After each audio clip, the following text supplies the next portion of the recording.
Bonjour à toutes, bonjour à tous et bienvenue sur Radio Fringale. Très heureux de vous retrouver pour un nouveau numéro de La Petite Reine. On arrive à une période fin juin où il se passe plein de choses et notamment il s'est passé énormément de choses depuis notre dernière émission qui remonte à début mai, c'était avant la Vuelta et là la saison vraiment est lancée avec la Vuelta, quelques petites courses à étapes de 3-4 jours par la suite et puis le Giro qui arrive à grands pas. Il y a énormément de choses à dire et donc sans tarder je vais vous présenter celui qui va m'accompagner aujourd'hui pour faire l'émission et je vous cache pas qu'il enregistre depuis un endroit assez particulier, c'est même assez inédit sur Radio Fringale comme lieu d'enregistrement. Salut Loïc, comment vas-tu et est-ce que tu peux nous raconter un petit peu dans quelles conditions tu enregistres aujourd'hui ? Salut les gars. Bah oui, c'est un peu exceptionnel, on va dire, parce que je suis au milieu de l'océan actuellement. Je traverse le golfe du Mexique en bateau. Donc j'espère que la qualité va être au rendez-vous quand même et je suis actuellement sur une île déserte à l'arrêt, donc ce sera des conditions d'enregistrement exceptionnelles pour les prochaines semaines Voilà. je serai sur l'océan. Donc du coup, effectivement, on n'est pas à l'abri d'un ou deux petits soucis techniques, mais on s'en excuse d'avance. De toute façon, c'était finalement la seule solution pour pouvoir enregistrer une petite reine et on pouvait plus attendre parce que ça fait quand même 1 mois et demi qu'on n'a pas fait d'émission et bah Loïc, tu vas pas me contredire, il s'est quand même passé énormément de choses sur ce mois et demi avec une Vuelta sans grande surprise dominée par Vollering et aussi des choses intéressantes à observer sur les petites courses qui ont suivi.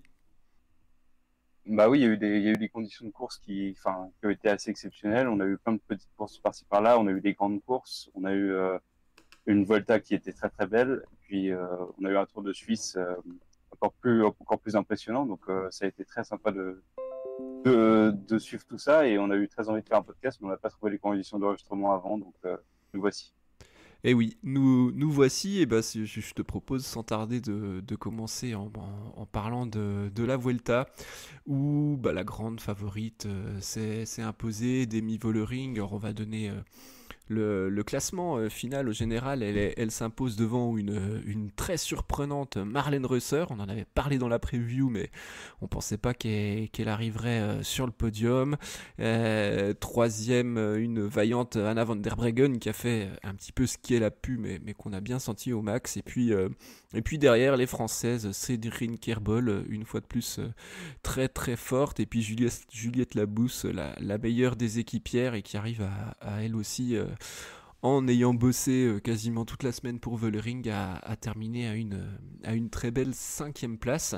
Notez également le top 10 de leur coéquipière Evita Music. Cette Vuelta, elle s'est lancée par un chrono par équipe où il y a eu quelques petits cafouillages au Plus que début. les petits cafouillages. Hein. Ouais, Et c'était assez. Ça m'a pas mal marqué quand même ce truc que les tests de l'UCI ralentissent autant les équipes. Est-ce que tu peux reprendre et puis réexpliquer, recontextualiser du coup pour ceux qui n'auraient pas vu ce qui s'est passé? Bah, en fait, il me semble que les l'UCI testaient les vélos de chrono et ils ont pris du retard sur l'équipe Movistar, il me semble. Et Ouais. du coup, plusieurs coureuses sont arrivées en retard et ça a fait un énorme cafouillage. Donc ça a pas. Au final, je suis pas sûr que ça a énormément impacté le résultat, mais c'était pas une super image quoi. Ouais, puis il y a les Visma aussi qui ont été perturbés par ça, Mm. Mm. dont un départ complètement manqué et mine de rien, alors heureusement que on va dire que le chrono il faisait que 8 km et que les écarts restent minimes quand on voit les écarts au final, mais voilà, pour des filles qui ont des ambitions sur les premières étapes d'aller chercher un maillot de leaduse ou une victoire d'étape par la suite, des fois ça peut un peu énerver, sortir de la course et autres, et ouais, c'était assez surprenant, mais en tout cas c'était assez surréaliste de voir comme ça des équipes prendre le départ et être pas complète, et puis on avait l'impression qu'elle savait pas qu'il fallait partir. Enfin, c'était assez curieux. Mm. Ah oui, c'était un numéro assez impressionnant d'essayer. En tout cas, ça n'a pas empêché l'équipe Lidl Trek, qui elle est partie dans le bon timing et puis qui est restée groupée très longtemps, de l'emporter pour 2 secondes devant la SD Works, 3 devant l'Ivalula, 6 devant la FDJ, donc on est quand même sur des écarts très très serrés forcément en 8 km, et Hélène Van Dyke qui porte le premier maillot rouge. Euh, le lendemain, une La étape. FDJ aussi, Oui, vas-y, dis-moi. aussi la FDJ, en fait, ils arrivent très proches, ce qui est assez impressionnant, mais ils perdent une unité et ils arrivent quand même à être aussi proches de la Little Trek, ce qui était assez impressionnant. Ouais, ouais, il y a une. Enfin, au moment où il y avait un demi-tour sur ce Oui, il y a une belle chrono, chute, ouais. et puis Ouais. c'est Guazzini qui tombe sur le demi-tour, et ouais, effectivement, c'était une belle chute. Et peut-être que ouais, sans ça, elles Bah, auraient été sûrement encore plus proches. Ouais. surtout que c'est un moteur, quoi. Enfin, pour Hmm. un contre-la-montre, c'est quelqu'un qui prend beaucoup plus le vent, qui peut avoir des plus grosses puissances que d'autres coureuses qui sont plus typées grimpeurs, du coup, à la FDJ. Le lendemain, c'était une étape pour les sprinteuses, alors un petit peu vallonnée quand même, et puis une arrivée en faux plat montant où il n'y a clairement pas eu de suspense. La grande Marianne Vos a écrasé tout le monde dans le sprint final. Je sais pas, elle gagne avec 3 vélos d'avance, c'était assez impressionnant.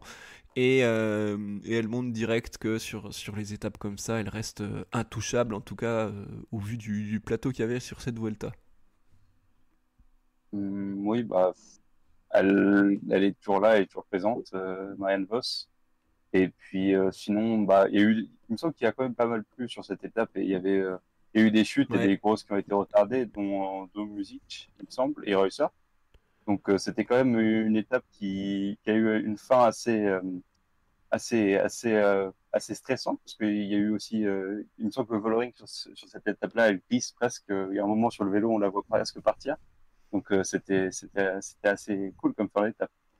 Et ouais, et par contre, et du coup, Van Dijk aussi qui perd du coup son maillot rouge au profit de Paternoster qui a terminé, elle, deuxième du sprint et avec les bonifs et le bon chrono de sa formation la veille, qui prend la tunique rouge. Et le lendemain, nouvelle arrivée au sprint. On se dit, bah c'est bon, là, il n'y aura pas de souci. Marianne Vos, elle va doubler. Et Femke Gerritze bah, est plus puissante dans le final et puis l'emporte. Et par la même occasion, bah, prend grâce aux bonifications le maillot rouge. Euh, Bah, c'est une belle victoire pour Gerritze, hein, qu'on n'avait pas forcément avant la Vuelta citée parmi les grandes prétendantes. Et pourtant, elle avait remporté deux semi-classiques en début d'année. Bah là, Vos s'est battu.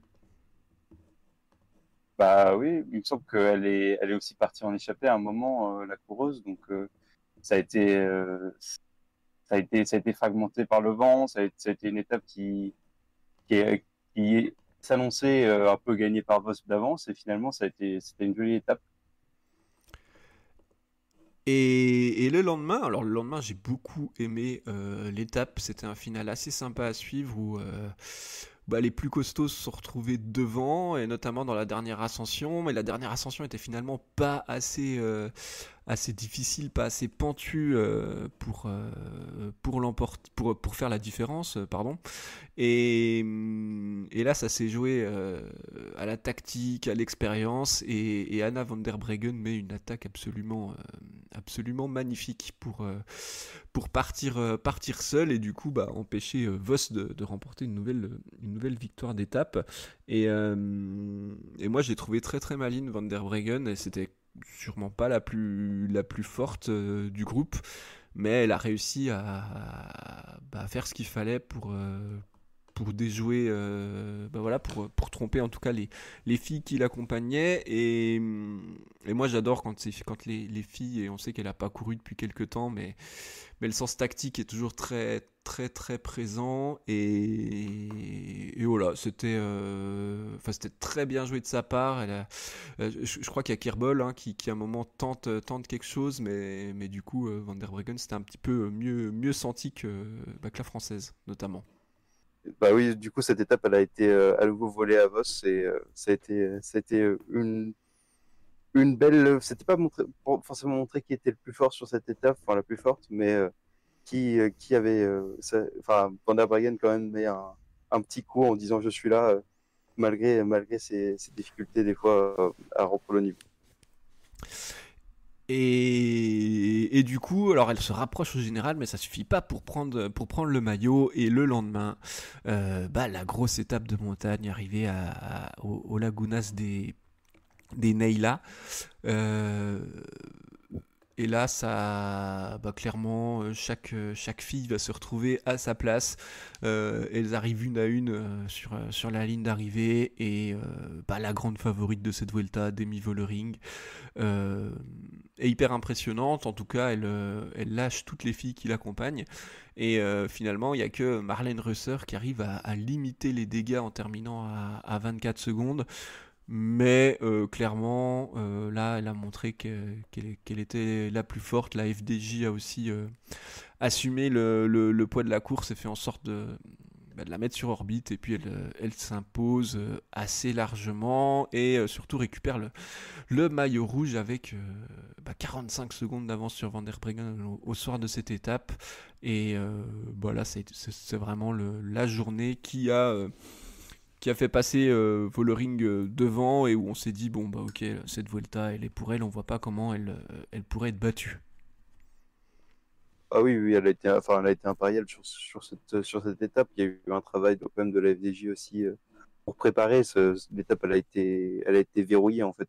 Je pense pendant toute la course, sur les 3 derniers kilomètres, Vollering impose son tempo et elle montre qui est la plus forte. Et il y avait vraiment rien à faire. Il y avait le suspense était mort, il y avait plus rien, mais il a vraiment fallu apprécier le travail d'équipe de la FDJ et en fait, les craintes qu'on avait en début de saison sur le collectif, pour moi, elles ont été totalement effacées, quoi. Ouais, ça c'est sûr. Et la hiérarchie, en tout cas, en fait, c'est un peu comme chez les gars, quand dans l'équipe UAE, il y a Pogacar, il n'y a pas photo, tu roules pour Pogacar. Là, finalement, c'est comme ça que ça s'installe aussi. Et en vrai, c'est vrai, il n'y a pas photo. Quand Vollering, elle est là, et c'est elle qui doit gagner. Et c'est pour elle que les autres filles roulent. Ce qui n'empêche pas de temps en temps de partager quelques victoires, hein, comme il y a eu sur les courses suivantes, notamment au Tour de Catalogne où la FDJ s'est pas mal régalé en faisant gagner un petit peu tout le monde sur les 3 étapes. Mais, euh, mais oui, oui, clairement. Et puis en plus, enfin, là, on voit que sur ces longues ascensions avec du pourcentage, en fait, Vollering, elle est intouchable. Il n'y a pas une fille qui arrive à la tenir, qui arrive à la suivre. Et c'est largement la plus forte. Donc, du coup, il n'y a vraiment pas de question à se poser de ce côté-là. Bah oui, il y a aucune question, mais je pense que au début de saison, on avait quand même des doutes sur la hiérarchie de la FDJ. Enfin, même si en fait, finalement, rétrospectivement, on dit que ça paraissait pas si peu évident que ça, mais on avait des doutes sur, par exemple, sur une Labous, est-ce qu'elle elle accepterait en fait de travailler autant pour une Vollering parce que elle venait quand même d'une équipe où elle était leader, hein. Mm. Donc c'est quand même entre guillemets pour une coureuse, c'est compliqué de baisser dans la hiérarchie comme ça. Et finalement, on voit il y a l'air d'avoir une super ambiance dans cette équipe et on sait qui est la patronne. Ouais, et puis moi, je trouve, enfin, on l'a déjà dit, mais il faut le redire, Juliette Labousse, dans ce rôle-là de lieutenant de luxe, on va dire, elle est vraiment monstrueuse. Et bon, on parlera du Giro tout à l'heure, où là, pour le coup, la FDJ se présentera sans Vollering, mais avec la doublette Labousse Musique, et ça va être intéressant aussi de voir si elles arrivent à être aussi fortes, et puis à pourquoi pas jouer la gagne. Mais avant ça, il y a cette 6e et avant-dernière étape de la Vuelta, et là voilà la deuxième victoire de Marion Vos, forcément, qui domine le classement par points au passage, et qui s'impose de justesse devant Mischa Bredevold de la SD Works. Deuxième victoire pour Vos au terme d'un final assez accidenté pour faire des différences, pour larguer un petit peu les filles moins fortes, mais pas assez pour que la néerlandaise soit larguée. Ouais, ouais, bah, c'était une étape un peu, je sais pas si c'était de transition, etc., entre les deux gros morceaux de la Vuelta, et on pourrait se dire qu'une échappée pouvait partir, mais finalement, non, Boss avait déjà trop perdu d'étape, entre guillemets, en début de course, quoi. Et puis, dernier jour de course, dernière étape avec sûrement l'étape la plus difficile, en tout cas avec le plus de dénivelé au départ. Elle faisait 152 km et on arrivait à l'alto des Cotobello dans les Asturies après 10 km et demi à 8%. Et bah rebelote, Vollering qui s'impose. Bah, elle avait moins à forcer son talent et à créer de différences que 2 jours auparavant. Donc il y a eu une maîtrise, ça ne l'a pas empêché de s'imposer en solitaire. Et puis derrière, le suspense, en fait, c'était surtout parce que Reusser et Van der Breggen se tenaient dans un mouchoir de poche au général. Et, et finalement, c'est Reusser qui arrive à larguer Van der Breggen dans les deux derniers kilomètres pour terminer avec que 14 secondes d'avance. Et puis pour 15 secondes, avec les bonifs, elle passe euh, devant l'ancienne multiple championne du monde. Et, et ouais, clairement, moi, si je devais retenir un truc de cette étape, bon, ok, Vollering, elle gagne, c'est bien, c'est la plus forte, mais l'ascension de Reusser, la façon qu'elle a de. En fait, elle se met à son rythme, et puis voilà, elle appuie, elle lâche les watts, et c'est vraiment hyper impressionnant. Et on la connaissait très bonne rouleuse, mais à ce niveau-là, sur de la haute montagne, et puis sur des ascensions aussi longues, et avec le pourcentage qu'il y avait, franchement, moi je l'attendais pas à ce niveau. Et sur cette dernière étape, alors, on a vraiment vu, bah ouais, ok, c'était elle la deuxième meilleure en montagne, et c'est finalement logique qu'elle termine à cette deuxième place.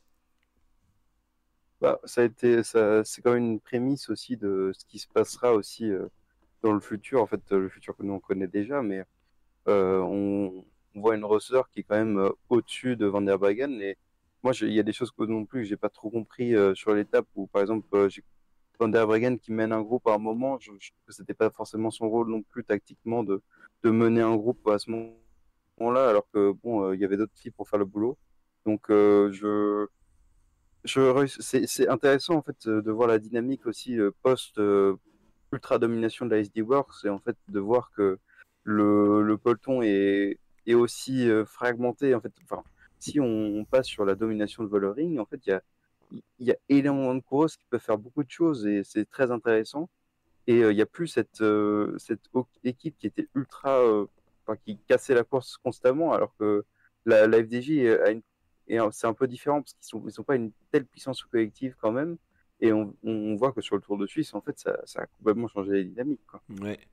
Ouais, exact. Et c'est vrai que tu as raison, parce que enfin, l'année dernière, Vollering et Reusser, elles étaient à la SD Works, hein. Donc effectivement, c'est intéressant, hein, ça redistribue les cartes, et puis ça paie aussi des équipes qu'on n'avait pas l'habitude de voir si haut placées dans les classements à l'avant. Et du coup, ça En c'est même temps, super intéressant pour la course. La SD Works, on n'a pas encore vu le duo Kopecky-Van der Breggen. Je sais pas ce qu'ils peuvent faire sur de la montagne comme ça. Ouais, ça c'est sûr qu'on sait pas, et ça va être intéressant. On le verra seulement sur le Tour de France. Je pense pas que en tout cas on ait l'occasion de le voir avant, mais ça va rendre la course encore plus excitante, forcément. Euh, voilà un petit peu pour cette Vuelta. On a retracé étape par étape, et puis avec des filles voilà, qui ont. Enfin, il n'y a pas eu énormément de surprises, si ce n'est voilà, Reusser qui termine quand même à la deuxième place. Euh, je pense qu'il faut aussi quand même parler de la superbe Vuelta de Cédrine Kerbol qui s'est vraiment arrachée, notamment sur la dernière étape pour défendre. Défendre, elle avait de l'avance, mais pour terminer quatrième, elle a tenu son rang et vraiment, on l'avait déjà vu sur, euh, sur les courses de début de saison et notamment sur Liège-Bastogne-Liège, mais elle a vraiment franchi un gros cap, je trouve sur cette Vuelta. Et, euh, et j'ai vraiment hâte d'être au Tour de France pour voir comment est-ce qu'elle va se débrouiller. Mais voilà, en fait, en plus, il y a un style Kerbol que j'aime beaucoup. On a l'impression qu'elle est tout le temps soit à bloc, soit à la limite, et puis elle lâche vraiment jamais rien. Et moi, en tout cas, c'est le gros kiff de cette Vuelta, c'est vraiment Cédrine Kerbol qui confirme. C'est la boss de l'équipe IF, hein, alors qu'elle vient d'arriver. Elle est encore très jeune parce qu'elle a 24 ans et ça promet de belles choses pour la suite. Bah, là, surtout, elle a pas peur en descente. On l'avait vu sur le dernier Tour de France avec son équipe Ceratizit. Mais on voit que cette année, elle a passé un palier avec cette nouvelle équipe où je pense qu'il y a moins aussi d'incertitude sur les futurs sponsors, etc. Donc, elle peut vraiment se développer comme elle le veut. Elle a quand même changé pas mal d'équipes ces dernières années. Et j'espère que là, elle a trouvé une ambiance stable où en fait, elle va pouvoir monter en puissance tranquillement, quoi.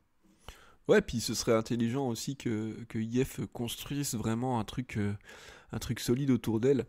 Et qu'il puisse y avoir des filles, notamment comme ça on l'a vu sur le Tour de Suisse, comme Noémie Rugg, qui se mettent aussi à son service. Voilà, ça vaut le coup, je pense, qu'il y ait vraiment un projet autour de Kerbol qui soit construit, mais je pense que c'est un petit peu l'idée quand même, en tout cas quand tu recrutes une fille et qui est aussi performante, qui peut aller te claquer des top 5 en grand tour et puis des succès d'étapes prestigieux, bah t'as tout intérêt à construire comme ça.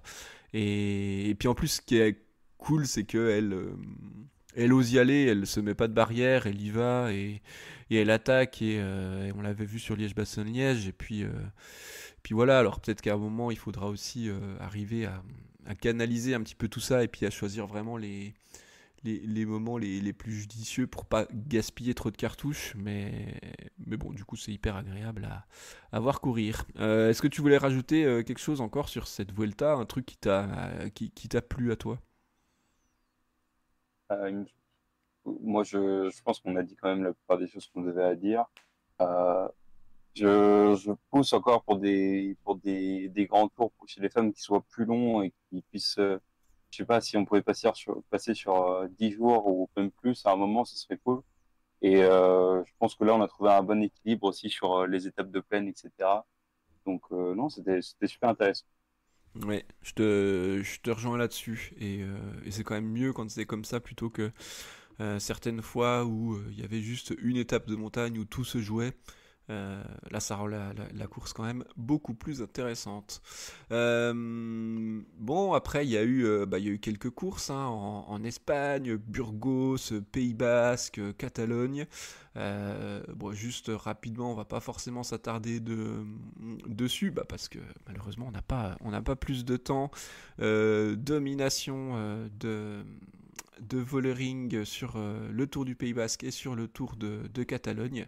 Et puis sur le Tour de Burgos, c'est Marlène Reusser qui s'impose au terme d'un chrono final, notamment remporté pour quelques secondes devant Juliette Labousse qui était passée un petit peu à côté de sa course jusque-là et puis qui a bien failli remporter ce chrono.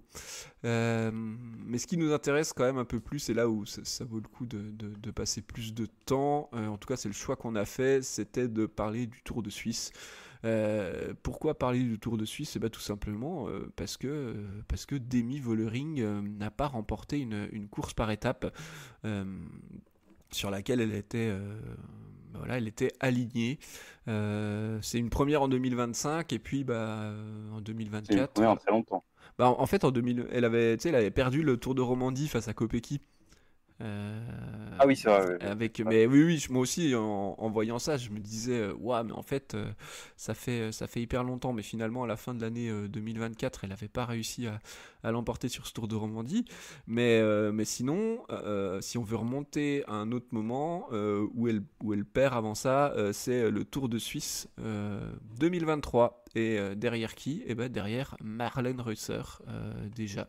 Et Euh, le Tour de France de l'année dernière aussi. euh, oui, c'est Euh, vrai, le Tour de France de l'année dernière. Oui, oui, j'avais pas regardé j'avais regardé que les petites courses. et- Effectivement, il y a le Tour de France de l'année oui, dernière. Et puis bon, oui, elle perd. bah oui, elle perd pour 4 secondes. Voilà, avec Oui, la de chute façon et un peu l'histoire cruelle. qu'on connaît. Voilà. Et puis, Oui, sachant que sur le Tour de Romandie et le Tour de Suisse 2023 et Romandie l'année dernière, c'est derrière des équipières qu'elle perd. Euh, mais là, pour le coup, elle s'est inclinée à la pédale, tout simplement. ouais. Reusser très très costaud et puis vraiment hyper maligne. Moi, j'ai trouvé sur ce Tour de Suisse qu'elle a en fait, c'est elle qui crée les bons coups, notamment sur la première étape. J'ai beaucoup aimé le profil de cette étape où t'as deux grosses côtes dès le début, et puis après, c'est tout plat, et puis Reusser, elle attaque dans la descente. Alors là, Vollering a bien réagi parce que du coup, elle prend la roue. Elle prend la roue, enfin, elle va la rattraper et puis elle termine toutes les deux.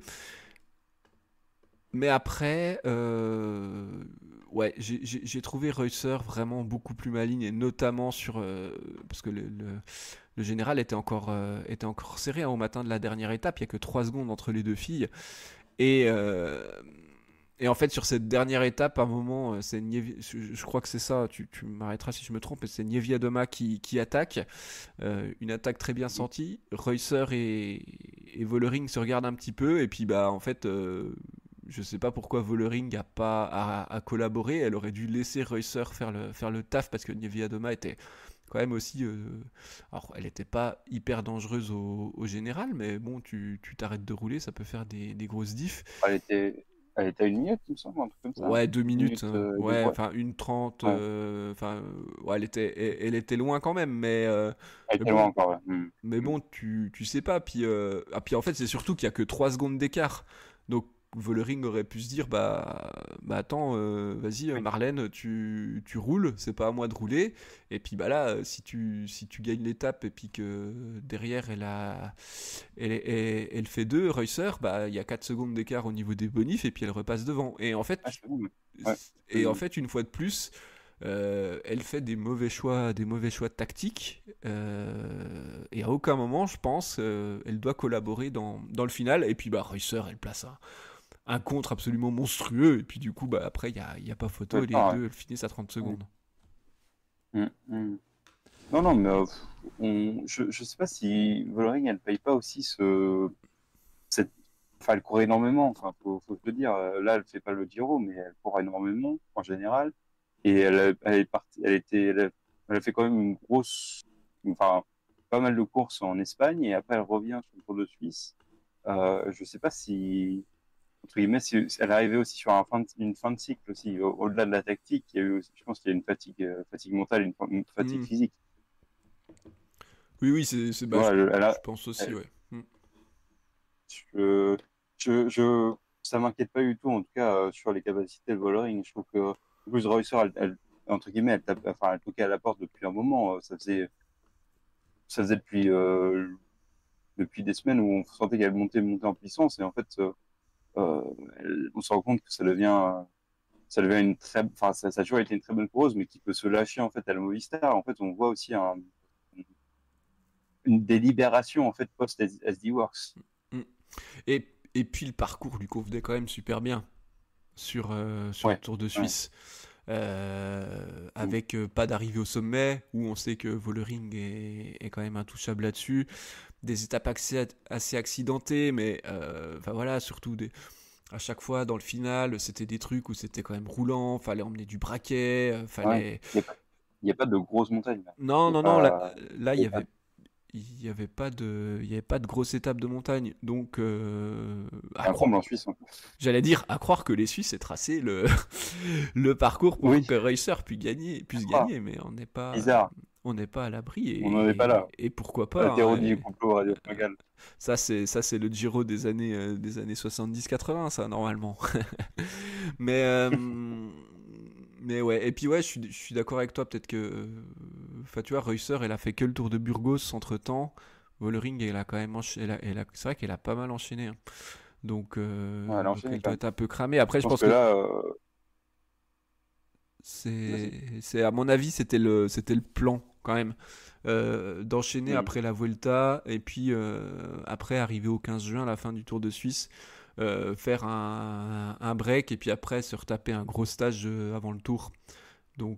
Hmm. Donc Hmm. à mon avis, c'est pas un truc qui est, comme tu l'as dit, hein, très justement, catastrophique ou autre en disant oh là là, ça y est, Vollering, elle gagne plus, pas du tout. C'est pas la fin de la domination, non. Non, Toujours non, pas avant. non, pas du tout, non. Et je pense que ça va faire très très mal sur le Tour de France.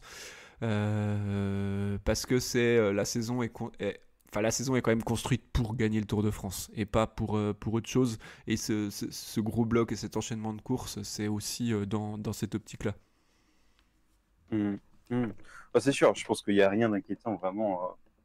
Il y a, Réussir, c'est mérité, mais il y a aucune inquiétude à avoir sur Demi Vollering.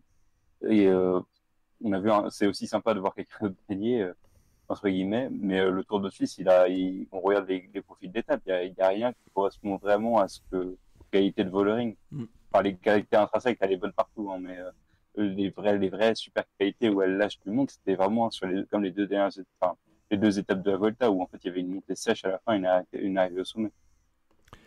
Ouais, ouais, non, mais je suis d'accord avec toi. Et puis, bon, il y a au final la troisième place au général de Nievia Doma, qui est bien passé à côté de sa Vuelta. Est-ce que selon toi, son Tour de Suisse elle termine quand même à quasiment 2 minutes, hein, de Reusser. Est-ce que c'est est-ce que c'est bien? Ça veut dire qu'elle est beaucoup mieux. Bah, pas là, par exemple, elle est mieux au classement que Cédrine Kerbol, qui elle a été plus en vue sur la Vuelta. Ou alors, selon toi, elle a quand même beaucoup trop de retard à ce moment-là de la saison, en termes de niveau de forme, de puissance par rapport à Reusser et Vollering pour espérer quoi que ce soit sur la suite. Alors, je pense que faut vraiment pas fermer. On peut pas dire ah non mais c'est mort, c'est pas possible. Euh, Il y a quand même des bons exemples qui prouvent le contraire, mais je trouve que c'est par rapport à l'année dernière, il y a une moins bonne montée en puissance quand même. Enfin, sur les classiques, elle fait pas de résultats qui sont très clinquants. La Vuelta, comme tu dis, elle passe un peu à travers, mais ce Tour de Suisse, il est entre guillemets, c'était pas un parcours qui lui convenait non plus énormément. J'ai l'impression que c'est quand même des points positifs par rapport au début de saison.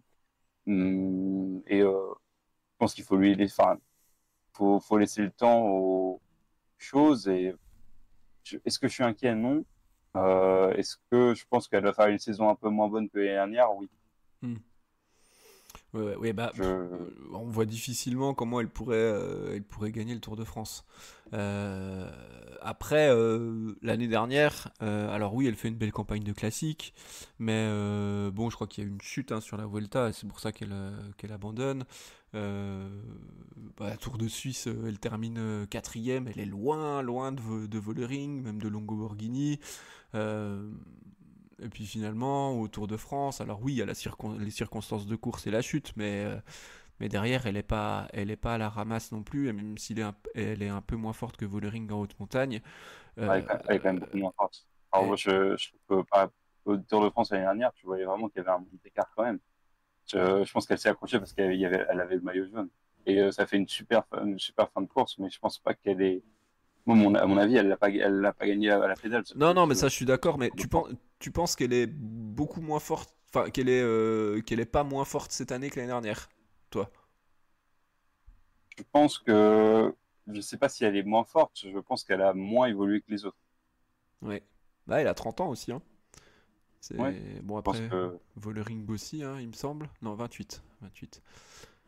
Mais ouais. Bah, en tout cas, Et voilà. après, enfin, Nivelle, en fait, c'est une course qui est souvent passée en fait en dessous des radars aussi très souvent. Elle est toujours placée, mais elle gagne très rarement. L'année dernière, sa victoire à la Flèche, ça faisait des années qu'on l'attendait. Hein. Ouais, ça faisait 6 ans, je crois, 2019, 5 ans. Hmm. Ouais. Donc, Effectivement. Effectivement. Ah, ce c'est pas, serait. c'est pas une course, c'est pas une course qui casse la baraque Hmm. mais qui peut vraiment avoir, qui est toujours très placée, quoi. Très bien placée, et elle va chercher les occasions qu'elle a. Ouais. Pour moi, c'est pas une top favorite non plus. Tu vois, on peut pas la présenter comme une top favorite par rapport à justement ce qu'est une Vollering ou une Reusser ou une Kopecky, tu vois. Hmm. Ouais, ouais. Ouais, je suis assez d'accord. Ah, en fait, on peut pas l'écarter non plus. Parce que Non, ça reste une non, des meilleures grimpeuses du peloton. Et puis tu sais pas, hein, il peut y avoir soit un truc comme l'année dernière, ou une offensive en montagne qui du coup s'avère payante, ou tu pièges les autres. Enfin voilà, il y a toujours. Elle est pas à hmm. exclure, Ouais. mais en tout cas, c'est clair Non, elle est jamais exclure. elle est pas grande Je dis juste favorite, qu'elle est. malgré le dossard 1 Non. qu'elle aura. Je suis d'accord, elle sera pas grande favorite. Hmm. Euh, Ouais. Bon voilà, je sais pas si tu Et, voulais rajouter quelque chose par rapport à ce Tour de Suisse ou à des filles que tu aurais vu courir sur cette course et puis dont tu avais envie de parler. non, ça me paraît juste. Enfin, on a dit le principal. J'ai l'impression que Reusser a imposé sa force et elle a attaqué de façon surprenante et elle a eu une très bonne gestion. Donc, c'était une belle victoire et qui a été bien méritée par rapport au niveau de Vollering. C'était une victoire un peu plus à la pédale, en fait. Effectivement, effectivement. Bon bah du coup ça veut dire qu'on peut prendre le chemin de l'Italie, si tu es d'accord. Oui, prenons le Euh, chemin de l'Italie. Oui. Voilà, l'Italie avec le Giro d'Italia Woman pour son nom exact qui va débuter le 6 juillet. Alors bon, c'est vrai que cette course, elle est en plein Tour de France masculin, donc forcément, c'est pas, Mal placé. voilà, Mal placé. c'est pas l'idéal. Euh, Il y a peut-être des choses à faire pour la caler en juin, je pense. Je sais pas déjà, tiens, on peut peut-être Je parler de pense ça. aussi. Toi, Oui, bah, du coup, je pense que. tu la mettrais quand? En fait, je sais pas si tu la places pas avant la Volta carrément. Est-ce que tu changes pas complètement Ouais, le mais truc et parce que là, tu montes pas au je col, sais là, pas. Mais... tout est enneigé à ce moment-là en Ouais, Italie. ah ouais, t'as raison. C'est Ouais, ça le ouais, problème. ouais, c'est vrai. En avril, tu peux pas. En avril, tu peux pas, donc il faut la mettre. Bah ouais, t'as raison. Ouais, c'est le seul moment parce que bah, faut prendre l'avantage que les courses soient plus courtes que chez les garçons et que tu puisses placer une sorte de triptyque en fait avant le tour. En fait, ouais, moi, Mm. je trouve que euh, pour parler du calendrier, je trouve que ces courses en Espagne de 3 jours, là, elles s'enchaînent trop vite. Mhm. Et Oui, elles sont un peu les unes sur les autres.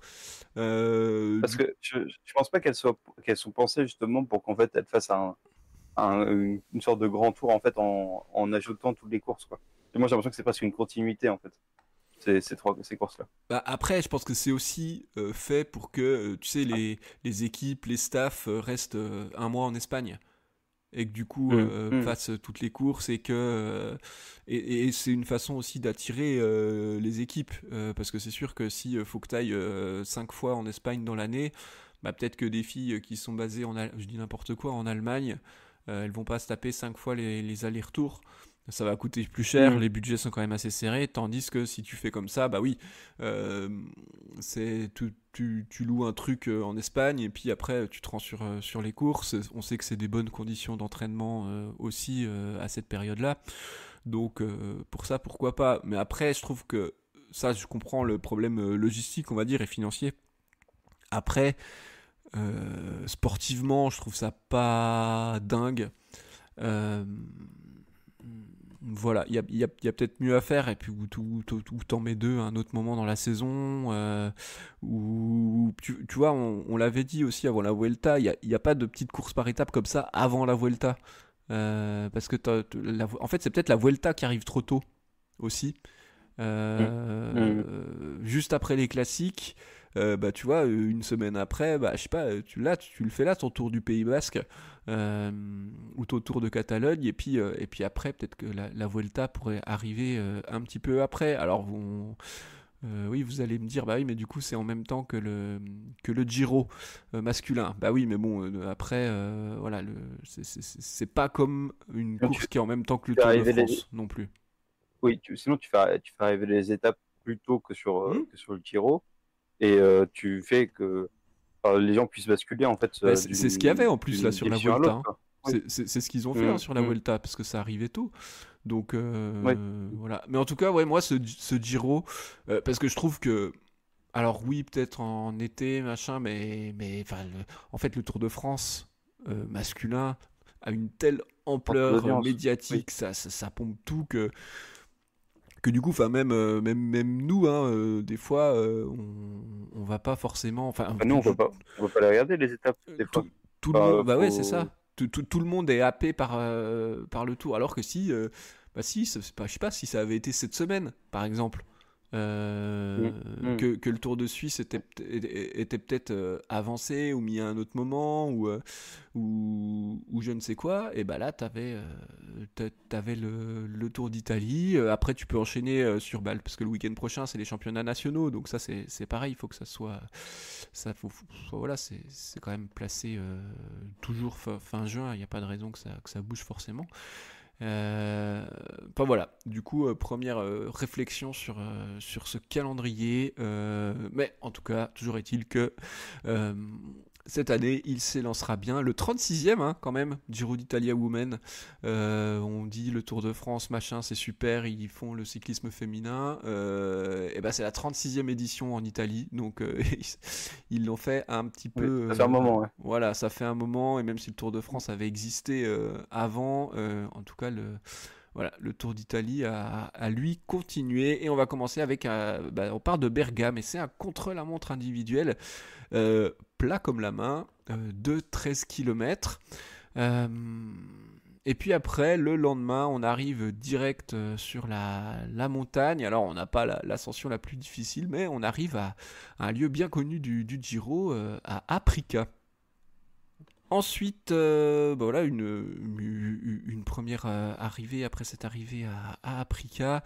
Une étape qui devrait s'annoncer pour les sprinteuses. La troisième étape, arrivée à Trento, avec un col en début de journée, mais après, on descend, ça va rouler très très vite, et une arrivée qui devrait se tenir au sprint. Et puis, quatrième jour de course, et là, la première grosse arrivée au sommet.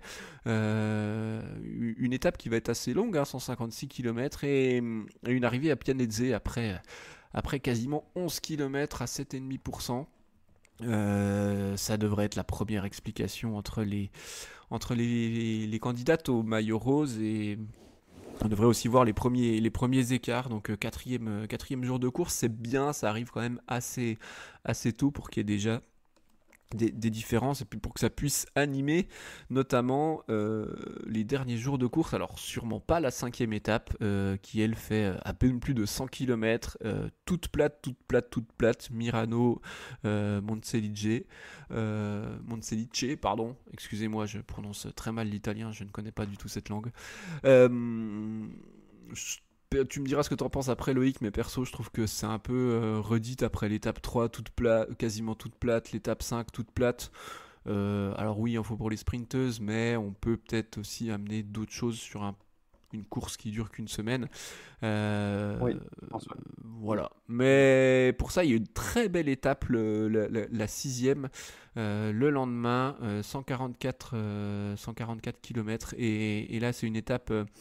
on n'est pas sur de la haute montagne, mais c'est vallonné, c'est casse-pattes, et c'est vraiment propice aux offensives. Et puis un mur, enfin non, pas un mur, hein, bon, on a une arrivée avec une petite côte de 4-5 km. On n'est pas sur des gros pourcentages, mais en fait l'étape aura été dure avant, et ben, ça peut faire la différence.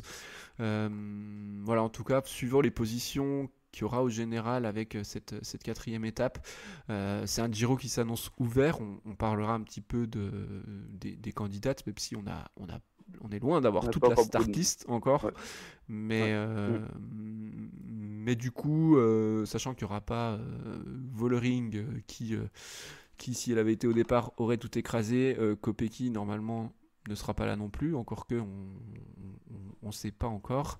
Ça devrait voilà, permettre à des filles de pouvoir tenter quelque chose avant la septième étape, et septième étape qui est une nouvelle étape de montagne est encore plus difficile que la veille, avec notamment donc arriver à Monte Nerone et une ascension de quasiment 15 km avec les 8 derniers kilomètres à 8%. Une ascension qui se fera en deux temps, mais là une véritable. Alors ça devrait être une course de côte, même si c'est bien casse-pattes et vallonné sur les 100 premiers kilomètres. Étape qui va être longue aussi par rapport à certaines, 157 km à parcourir. Et puis le lendemain, arrivée finale de ce Giro, et ce sera en circuit autour d'Imola et le circuit automobile bien connu notamment, et par le titre de champion du monde d'Alaphilippe en 2020, et bah des côtes qui vont être raides, qui vont être dures, et où rien ne sera joué. C'est une classique. Ouais, Ouais. c'est ça, c'est un petit peu un Liège-Bastogne-Liège quoi, Mm. dans les types de côtes, donc ça va être hyper intéressant. Euh, je trouve qu'il y a un bon équilibre dans ce Giro. Finalement, bon, oui, les étapes de sprinteuses, elles sont vraiment toutes plates. Il y en a deux, mais il y a quand même voilà, trois étapes qui sont accidentées et deux étapes de haute montagne. Et un chrono aussi, c'est bien d'avoir un chrono individuel de 13 bornes. Donc moi je le trouve plutôt complet ce parcours, et ben, je te donne la parole Loïc, parce que je suis curieux de savoir ce que tu en penses. Bah, je trouve qu'il y a un bon équilibre. Avec 8 étapes, en fait, tu arrives à quand même mettre un peu tout ce que tu veux dans un parcours. Le contre-la-montre, enfin, on commence par le contre-la-montre, c'est toujours très bien. Moi, j'aime bien ces contre-la-montre inauguraux. Euh, Après, moi, je trouve que par exemple, tu vois, sur l'Aprica, il peut tout de suite avoir des écarts qui se font avec de montée qui est quand même assez, enfin, qui va faire quand même des grosses sélections, il me semble. Et historiquement, on connaît quand même ce que l'Aprica peut faire. Et même si souvent, il vient quand même avec d'autres montées autour. Euh, Après, les étapes de plaine, enfin, c'est même pas une étape de plaine, c'est une étape, on dirait une étape aux Pays-Bas, on dirait une course aux Pays-Bas tellement c'est plat. Euh, C'est pas toi qui vas avoir quelque je chose pense contre que les étapes aux Pays-Bas quand même. non, je vais pas avoir quelque chose sur le coup des étapes aux Pays-Bas. Je me souviens c'était sur le Tour de France féminin l'année dernière où il y avait eu un truc où les points de la montagne c'était à -4 mètres ou un truc comme ça. Ouais, exact, Et on exact. avait un truc, Ouais, ça nous avait fait bien marrer ça. ça avait bien fait marrer, ouais. Mais non, je trouve que justement, je pense que les écarts vont se faire un peu plus tôt que ce que tu penses. Il y a une fin qui est une fin qui est très chargée quand même avec bah, les 3 dernières étapes qui peuvent quand même faire assez mal, surtout l'avant-dernière, mais même la dernière, je trouve qu'il faut vraiment se méfier avec, tu vois, un profil un peu baroudeuse qui aurait réussi à justement à résister aux étapes de haute montagne comme ça. Je pense qu'elle peut essayer de placer une attaque et aller chercher justement ces victoires bah, au classement général. Donc, il y a vraiment, c'est un très beau parcours. Moi, j'aime beaucoup. Euh, ouais. Alors, je sais pas, moi je serais quand même. Ouais, Aprika, en fait, Aprika, c'est dur d'habitude parce il y a le Mortirolo avant. Oui, c'est ça. Et chez les Ouais. messieurs. Euh, Quand t'as rien avant, je sais pas. Je demande à voir, hein, et j'espère qu'il y aura du mouvement, mais Est-ce qu'il y a un historique de course sans seulement je, l'Aprica ah, chez les mecs? je n'ai pas en tête. Je sais pas, hein. Je n'ai Non, pas non en plus. tête. Mm. Mais ouais, en tout cas, bon, en tout cas, on verra. Ce sera d'autant plus intéressant de regarder cette étape-là. Mais ouais, en fait, moi, c'est surtout que, alors, il y a quelques passages raides, mais il n'y a pas de gros pourcentage, et l'étape est courte. Elle fait 99 km. Voilà, à voir. Après, on sait que ça peut être nerveux, mais en tout cas, je suis d'accord avec toi sur ces trois dernières étapes. En fait, prêtent beaucoup au mouvement, alors un peu moins l'arrivée au sommet qui sera vraiment très difficile. Mm. Mais ouais, il faudra bien courir aussi, et c'est ça qui est hyper intéressant. Euh, En tout cas, ce sera forcément une fille forte qui sera sacrée. Et peut-être Pour l'instant, on peut pas que... trop dire que ça, hein. bon, voilà, Parce pour qu'on l'instant, on a vraiment pas grand-chose au niveau c'est ce de que nous. j'allais dire. Pour l'instant, on est un peu coincé, hein, on vous l'avoue, parce qu'on ne peut pas enregistrer l'émission plus proche du départ. Donc, on ne saura pas qui, bah voilà, qui sera vraiment au départ dans chaque équipe, et notamment toutes les leaders. En gros, on sait que bah, la FDJ emmènera le duo français, on l'a dit en début d'émission, la Boost Music. Il y aura Marlène Reusser, il y aura Elisa Longo Borghini, en termes de Il y aura prétendante Marta Cavalli générale. qui fait son retour Voilà. Euh, avec sa nouvelle équipe. Avec l'équipe Picnic, ouais. Après, voilà, je pense pas qu'elle soit en mesure de Non, jouer je pense pas non un plus, hein. général, malheureusement, mais c'est déjà bien de l'avoir de retour. Euh, Ah, donc, je t'avoue que je savais même pas qu'elle avait couru le Tour de Suisse. Il paraît ouais, qu'elle a ouais, mais abandonné. ouais, ouais, non, non, elle a pas. Enfin voilà, sur toutes les courses qu'elle a faites depuis le début de l'année, c'est sûr qu'elle est pas.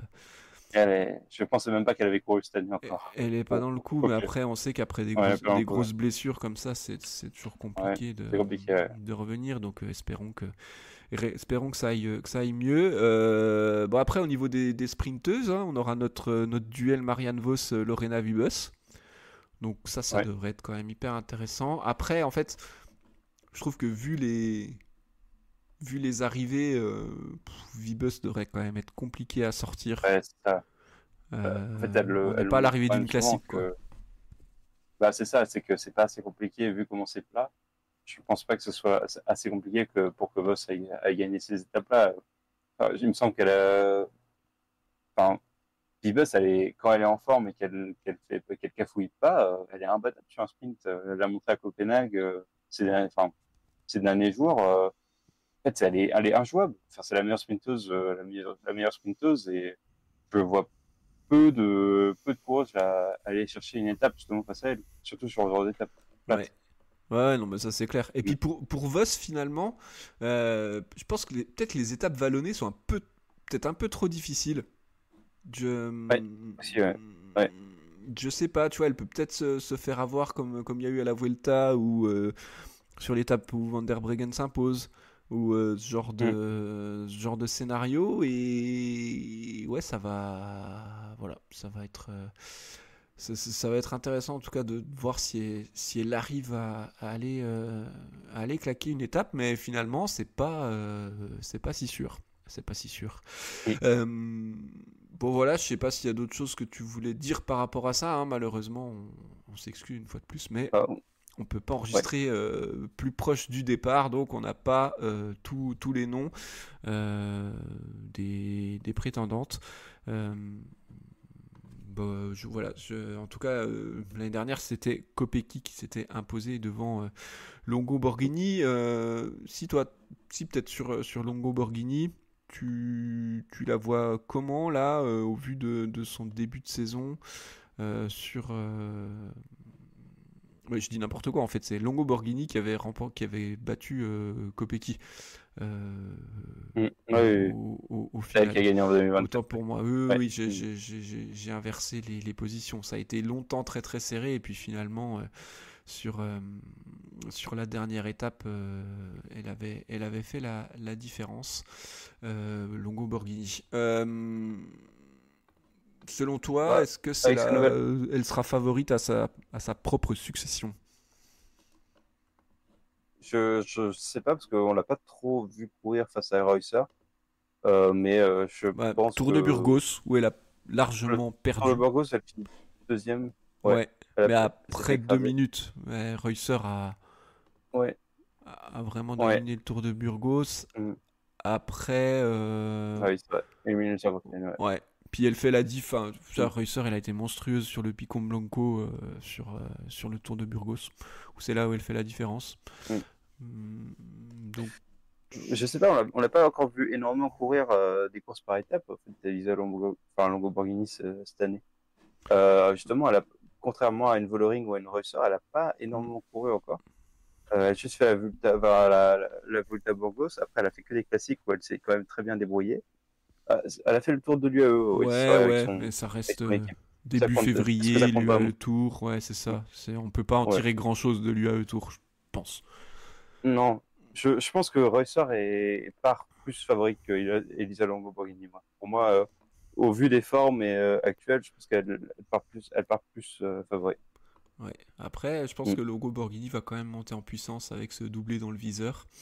Mm. À voir si Reusser paye pas trop non plus son enchaînement de Vuelta, Burgos, Tour de Suisse, mais ouais, je pense que Reusser va être quand même hyper costaud. Et puis bah déjà premier jour il y aura le chrono et je pense que ça va déjà la mettre très bien Reusser. Mm. Et si après elle est devant et qu'elle est dans une position où il faut défendre, elle devrait être assez dure à bouger, je pense. Et tu penses que Labous, elle a une chance ou pas? c'est ce que j'allais te demander. Mais je vais répondre puisque tu as posé la question avant. La Oui. Bousse, ça, En contre-la-montre, ça va être compliqué. bah, en contre-la-montre encore, c'est pas là où elle va. Tu vois, sur 13 bornes, elle roule quand même fort. La Bousse, je pense que elle va quand même s'en sortir. Mais après, moi j'ai peur que sur les étapes de haute montagne, elle soit quand même un peu trop juste. Mm. Franchement, podium, ouais, podium, il y a carrément moyen si tout se passe bien, si elle est bien, si elle est costaud en haute montagne. Mais par rapport à une Longo Borghini qui est au top de sa forme, et puis vu ce que Reusser montre depuis le début de la saison, euh, pour moi, il y a pas photo. Et ouais, la boost sur le Tour de Burgos, bah, l'étape Rennes, l'étape arrivée au sommet où il faut être présent, bah, elle prend 2 minutes, comme Kopecky d'ailleurs, elle finit quelques secondes devant Kopecky. Euh, c'est pas. Alors oui, elle fait un bon chrono après, mais du coup, je trouve ça pas hyper rassurant. Après, voilà, elle fait une très très bonne Vuelta. Et j'espère qu'avec Evita Music, elles vont pouvoir se servir justement des étapes un petit peu piégeuses pour tenter des trucs et pas juste se contenter de suivre et puis d'essayer voilà, de limiter la casse. Je sais pas comment elles vont courir et quelle hiérarchie il y aura. Je pense, à mon avis, il y aura pas trop de hiérarchie et ça se fera un peu à la pédale. Mais du coup, dans ces cas-là, c'est toujours compliqué de voir les filles prendre une initiative parce elles sont un peu sur la réserve en se disant, bah, en gros, faut pas que j'explose, quoi. Mm. Ouais. Là-dessus, je te suis totalement. Il y a pas grand-chose à rajouter, je pense. Mm. Eh bah, ok, très bien. Bon, bah Loïc, on arrive au bout de cette émission. C'était cool de se refaire une petite traîne. Et puis, bah, je pense que le prochain numéro, ce sera après le Giro et avant le Tour de France. Tour de Ouais. France qui va débuter le 26 juillet. Donc voilà, on se retrouve mi-juillet pour enregistrer une émission. Et puis bah, ce sera quand même la preview du Tour. Et là on vous promet qu'on aura la start list qu'il faut. Et puis qu'on pourra... voilà, on décortiquera le parcours de ce Tour. Et puis on verra si, comme ce qu'on a un petit peu dit, Vollering va tout éclater ou pas, mais on n'en est pas encore là. Il y a un Giro qui arrive, les championnats nationaux également qui seront là très rapidement. Mm. Bah merci Loïc pour ta participation depuis ton île déserte. C'est Merci. quand même merci Oui. la technologie de nous permettre ça. Merci les satellites. Voilà. Ils ont pas trop coupé cette fois-ci, donc Ouais. ça a été plutôt sympa à enregistrer. Et moi, je vais bientôt aller voir les coraux et découvrir cette île déserte que je n'ai pas encore parcouru. Eh bah écoute, profite bien de ton périple. Merci à toutes et tous de nous avoir écoutés jusque-là. Bien évidemment, pensez aux petits likes, aux petits commentaires. Si vous, bah voilà, après on pourra échanger aussi quand on aura la start list autour des différentes compos dans les commentaires. Il n'y a pas de souci. Et puis bien évidemment, pensez à vous alimenter car la fin vient les guettes. Allez, à bientôt tout le monde. Ciao ciao. Des bisous à tous. Ciao.